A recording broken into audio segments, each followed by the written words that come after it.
Hello everyone, I am Shikha. Welcome back to my YouTube channel. So आज की video में हम पढ़ने वाले हैं एपोप्टोसिस। एपोप्टोसिस से CSIR नेट JRF में एवरी टाइम क्वेश्चन आता है 2 मार्क्स में भी एंड 4 मार्क्स में भी। सो इस 3 to 4 वीडियो की वीडियो सीरीज में हम डिस्कस करेंगे एपोप्टोसिस क्या होता है, एपोप्टोसिस नेक्रोसिस से कैसे डिफर करता है, कौन कौन से पाथवे से एपोप्टोसिस फॉलो होता है, extrinsic pathway, intrinsic pathway, pro apoptotic factor कौन से होते हैं, कैस्पेसिस प्रोटीन क्या होती हैं, इन सब के रिगार्डिंग हम डिस्कस करेंगे। सो फर्स्ट स्टार्ट करते हैं एपोप्टोसिस का introduction. What is apoptosis? Apoptosis is a programme cell death. Means cell ने अपनी डेथ करी एक प्रोग्राम्ड मैनर में। प्रोग्राम मैनर मींस उसने अपनी डेथ एक एपोप्टोटिक पाथवे को फॉलो करके की और ये एक नॉन वायरुलेंट डेथ थी, साइलेंट डेथ थी। इसकी वजह से बॉडी में कोई भी नुकसान नहीं हुआ एंड सेल को लगा कि मेरी डेथ होना ही बॉडी के लिए बेस्ट है, उसको बोलते हैं एपोप्टोसिस। एग्जाम्पल क्लोनल डिलीशन होना, मेंस्ट्रुअल साइकिल होना फीमेल्स में, या फिर जो फिंगर जॉइंट होती हैं उन फिंगर को अलग अलग होना, उसमें भी एपोप्टोसिस होती है एंड वो बॉडी के लिए अच्छी होती है, बॉडी के लिए यूजफुल होती है। एंड नेक्रोसिस नेगेटिव होता है, एपोप्टोसिस पॉजिटिव होता है। पॉजिटिव था सेल की डेथ होना बॉडी के लिए। Necrosis is a negative thing. Body को कोई भी एक्सीडेंटल वे में या कोई भी प्रेशर आया या कोई भी हीट आई जिसकी वजह से सेल की डेथ हुई। एपोप्टोसिस ऑलवेज सिंगल सेल की डेथ होती है। उस सिंगल सेल की वजह से बॉडी को कोई एडवांटेज हो रहा होता है या अब उस सेल की लाइफ स्पैन खत्म हो गई है, इफ वो और ज्यादा रहती है, अपनी डेथ नहीं करती, तो ये मैलिग्नेंट होगा बॉडी के लिए। सो इस रीजन में डेथ होना इज अ एपोप्टोटिक डेथ। एक प्रोग्राम्ड वे में, एक रीजन से, एक प्रोग्राम्ड वे में, एक मैनर में डेथ होना। नेक्रोसिस सेल की वायरुलेंट डेथ होना, सेल अपने साथ और भी सेल्स की डेथ करेगी, सेल की एक वायरुलेंट वे में डेथ होगी, दैट इज नेक्रोसिस। एपोप्टोसिस एक सिंगल सेल फिनोमेना है, इसमें कोई बस्टिंग नहीं होती, कोई इन्फ्लामेशन नहीं होता, सेल श्रिंक होना स्टार्ट होता है एंड श्रिंक होके और सेल से अलग हो जाता है एंड अपना डेथ प्रोसेस स्टार्ट कर देता है और उसकी डेथ हो जाती है। सेल श्रिंक होना स्टार्ट हुआ, उसके एडिशन मॉलिक्यूल्स रिमूव हो गए, ब्रेक हो गए, उसने अपना न्यूक्लियर मेम्ब्रेन को ब्रेक किया, क्रोमोसोम कंडेंस होना स्टार्ट हो गया एंड देन सेल की डेथ हो गई। तो ये हमारा एपोप्टोसिस का प्रोसेस होता है। एपोप्टोसिस में ये इवेंट्स होते हैं।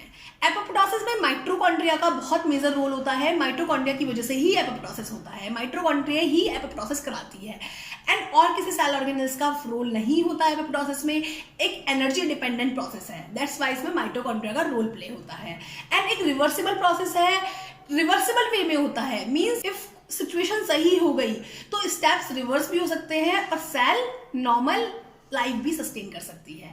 इफ सिचुएशन सही हो गई, इफ सिचुएशन नॉर्मल हो गई बॉडी में, इफ वो जो कंडीशंस थी वो रिमूव हो गई जिसकी वजह से सेल डेथ में जा रही थी। एंड एपोप्टोसिस में कैस्पेस प्रोटीन का इन्वॉल्वमेंट होता है, जो कि हम आगे पढ़ेंगे, कैस्पेस प्रोटीन्स।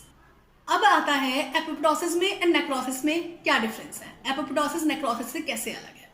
सो एपोप्टोसिस एक सिंगल सेल फिनोमेना है बट नेक्रोसिस एक शीट ऑफ सेल्स फिनोमेना है। इट मींस इसमें जिस सेल में प्रॉब्लम होगी वही सेल डिस्ट्रॉय होगी, वही सेल एपोप्टोसिस में जाएगी, वही सेल की डेथ होगी।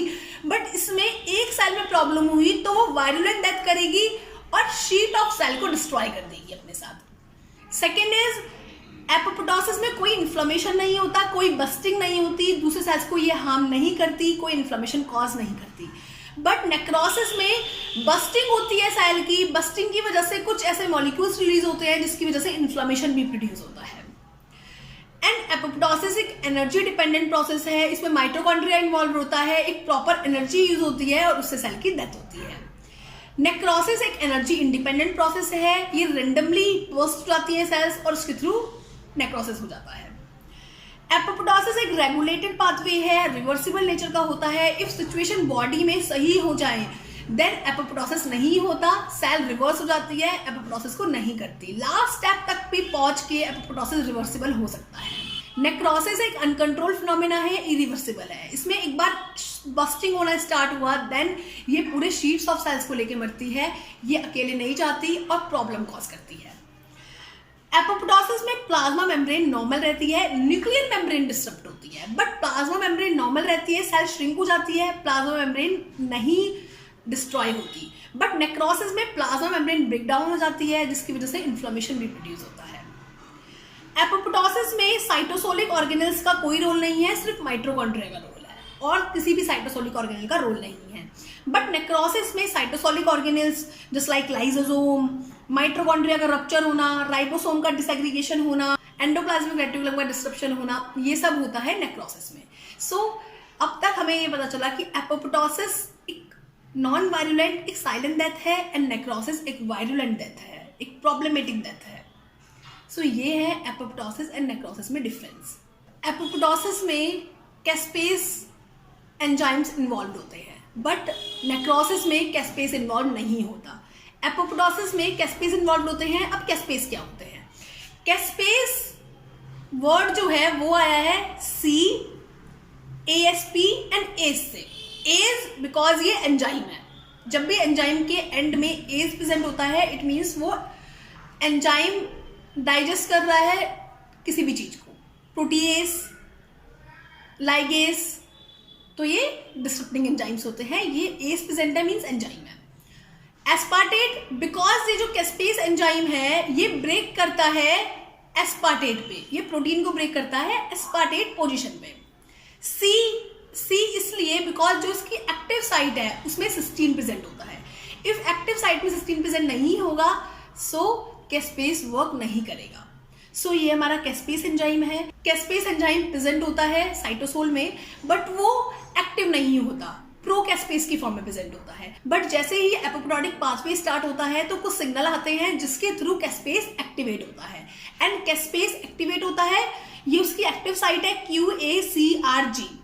उसमें जो C है वो बहुत एसेंशियल है उसके कैटालिटिक एक्शन के लिए, दैट्स वाई इसका नाम है कैस्पेस। C बिकॉज सिस्टीन एसेंशियल है कैटालिटिक एक्शन के लिए, एस्पार्टेट बिकॉज वो एस्पार्टेट पे ब्रेक करता है पेप्टाइड को, प्रोटीएस बिकॉज वो एक प्रोटीन डाइजेस्टिव एंजाइम है एंड ये ब्रेक कर देता है पेप्टाइड बॉन्ड को जो कि एस्पार्टेट से इन्वॉल्व होते हैं। ये होता है कैस्पेस। कैस्पेस इनएक्टिव फॉर्म में प्रेजेंट होता है, बट जैसे ही एपोप्टोटिक पाथवे आता है, एपोप्टोटिक पाथवे के सिग्नल आते हैं, कैस्पेस एक्टिव होता है और कैस्पेस जाके डीएनए को फ्रेगमेंटेशन करता है डीएनए का, एंड सेल में एपोप्टोसिस कराता है। कुछ इनिशिएटर कैस्पेसेस होते हैं, कुछ इफेक्टर कैस्पेसेस होते हैं। इनिशिएटर कैस्पेसेस वो कैस्पेसेस होते हैं जो एपोप्टोटिक पाथवे के इनिशियल स्टेज में एक्टिव होते हैं, वो होते हैं इनिशिएटर कैस्पेसेस, कैस्पेस 8, कैस्पेस 9। इफेक्टर कैस्पेसेस जो कि at the end of apoptotic pathway ये एक्टिव होते हैं और फाइनली एपोप्टोसिस कराते हैं। These are caspase 3 and caspase 7. Apoptotic pathway, then आते हैं एपोप्टोसिस हो कैसे रहा है, एपोप्टोसिस पाथवे के थ्रू। एपोप्टोटिक पाथवे 2 टाइप्स के होते हैं, intrinsic pathway, extrinsic pathway. Intrinsic pathway जब कोई इंटरनल फैक्टर इन्वॉल्व है एपोप्टोसिस में, इंटरनल फैक्टर मीन्स सेल के इंटरनल सिचुएशन, सेल का इंटरनल एनवायरमेंट, उसमें कोई प्रॉब्लम आया वो रिस्पॉन्सिबल है एपोप्टोसिस के लिए। सो इंट्रिंसिक पाथवे एक्टिव होता है जब कोई एक्सटर्नल सिचुएशन आई बॉडी से, कोई भी एक्सटर्नल सिचुएशन आई और उन्होंने बोला कि सेल तुम्हें अब जाना है, तुम्हें अब मरना है, तो वो होती है हमारी एक्सटर्नल सिचुएशन, तो आता है हमारा एक्टिव होता है एक्सट्रिंसिक पाथवे। सो 2 पाथवे होते हैं, इंट्रिंसिक पाथवे, एक्सट्रिंसिक पाथवे। दोनों पाथवे बहुत डिफरेंट है, इनमें डिफरेंट कैस्पेस इन्वॉल्व होते हैं। सो नेक्स्ट वीडियो में हम कवर करेंगे intrinsic and extrinsic pathway. So best of luck.